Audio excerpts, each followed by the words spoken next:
Hi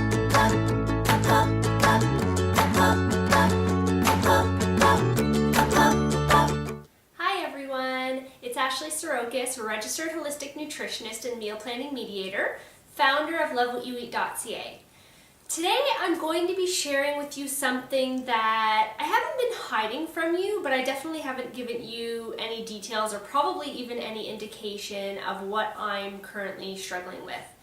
So, I am a person with severe anxiety, and this is something that I've been living with since 2006, since my food allergies first started. That was kind of the straw that broke the camel's back for my health struggles back then.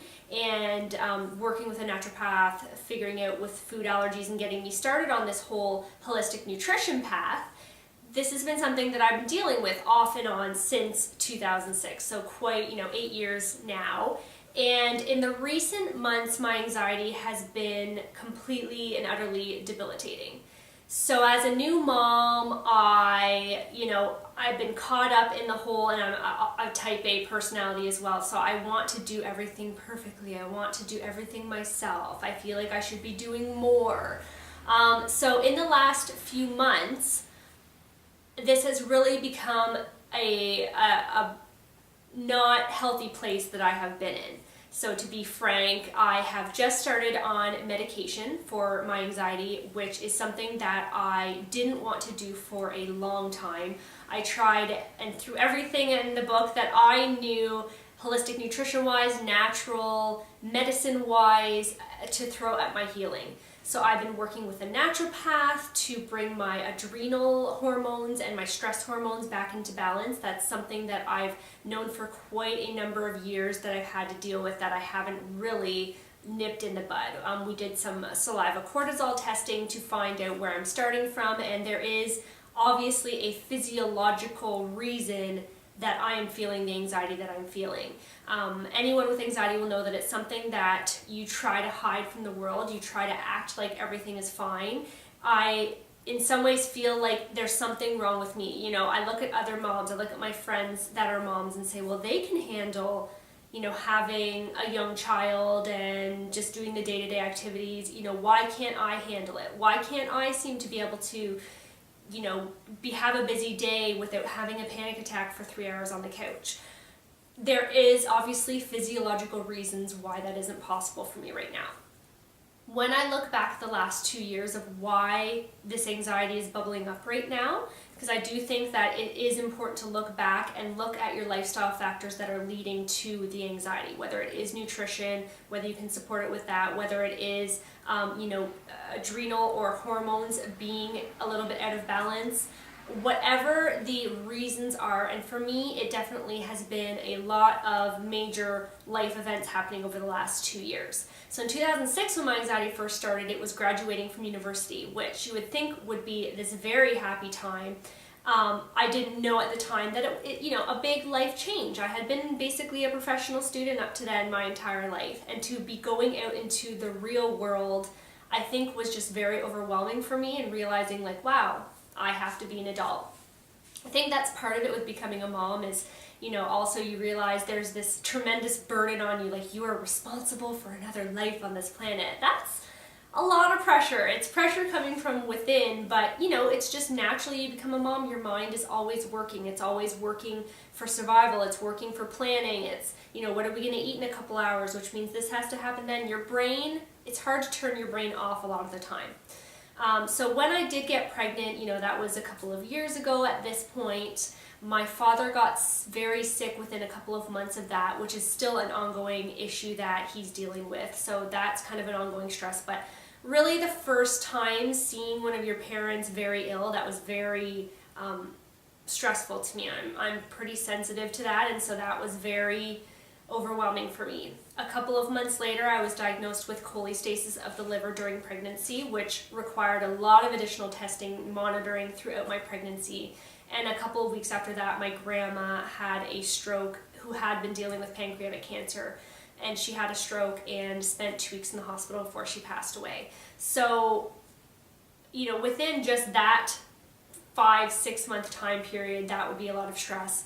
But then, a few months later when my son was born, we spent 4.5 months in the children's hospital, an hour away from our home, with my husband working 4 days a week here, and then coming back up to stay with me at the Ronald McDonald House for 4.5 months, and being completely removed from my support system, my family, my friends, even my midwife and my doctor, my own health support for that 4.5 months after you've had your first child by an emergency C-section. It was a lot of trauma to go through. It obviously is going to be traumatic when your child or anyone that you love is sick, but it definitely, at the time I was in survival mode, it was just, what do we have to get done today? I have to pump and, go up and see Alex and make sure that he's loved and make sure that he's receiving all of the care and attention that he needs as a newborn who's in the hospital and has health issues. So I was in survival mode for a long time. Even after we came home, Alex had a colostomy bag, and so it was ongoing care that really I only felt like either me or my husband, Ben, had to be there to take care of him. It wasn't that just anyone could come off the street and change a colostomy bag on a 6-month-old. Like, it required some extra support that I was afraid to ask for at the time. Then we had the colostomy reversal surgery when Alex was 7 months old. So again, back in the hospital, seeing him, in major surgery and recovery and all that kind of stuff. So I think part of it is up to a point, this point my body knew that it was in survival mode. It knew that I was taking care of another, being that kind of had needs that were bigger than mine at the time. But now, within the last couple months, Alex is completely healthy and fine now, please know that.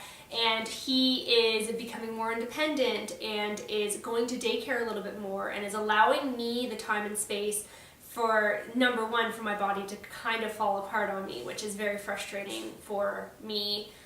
But I do know intellectually and cognitively that it is something that needed to happen. I didn't have that time and space for it to happen in the last 2 years, so it's happening now. And so I wanted to share this with you. I really don't want to give you the impression from, either you're getting my newsletters or you're reading my website or anything like that, that I am this person that has it all figured out. I really was feeling like a little bit of a fraud for a while, and this is why I wanted to share this with you, is because I didn't want you to get the impression that, like I did of my other mom friends, that apparently everyone else has all this stuff figured out, this healthy eating thing that maybe you're just starting or maybe you're continuing on that path right now. Ashley has it all figured out. I really don't. Really, everyone is, dealing with their own stuff, and I really wanted to share this with you so that you would feel like there's someone else with you. There's another mom struggling with you. This is really hard. It's really hard to have young children. It's really hard as your first child when you're dealing with the whole, I was this person before that I feel like maybe I can't be, but I want to be. And it's that balance and the merging of the new you as a mom and the old you as just a person, and that regular woman who had wants and needs and emotions and things that maybe you feel like you don't have the time and space for now. So I want to empower you going forward to help you take care of yourself, mainly with nutrition and food and feeding your family. But, maybe there'll be some other things thrown in there for how to figure out how to take a little bit more time for yourself to just be yourself within the parameters of being a mom and taking care of your family and the other people that you love in your life. So I really hope that today, I just really want to share this with you. I felt like it's something that I've been hiding without really hiding. So I hope that I've helped a few of you. Please reach out if you have any questions or you yourself are struggling with this. It's always good to know that we're in a community of like-minded women and men, if there's any of you out there too listening to this. And so I hope to hear from you. I hope that you have a happy and a healthy and a lovely day today. Up, up, up, up, up.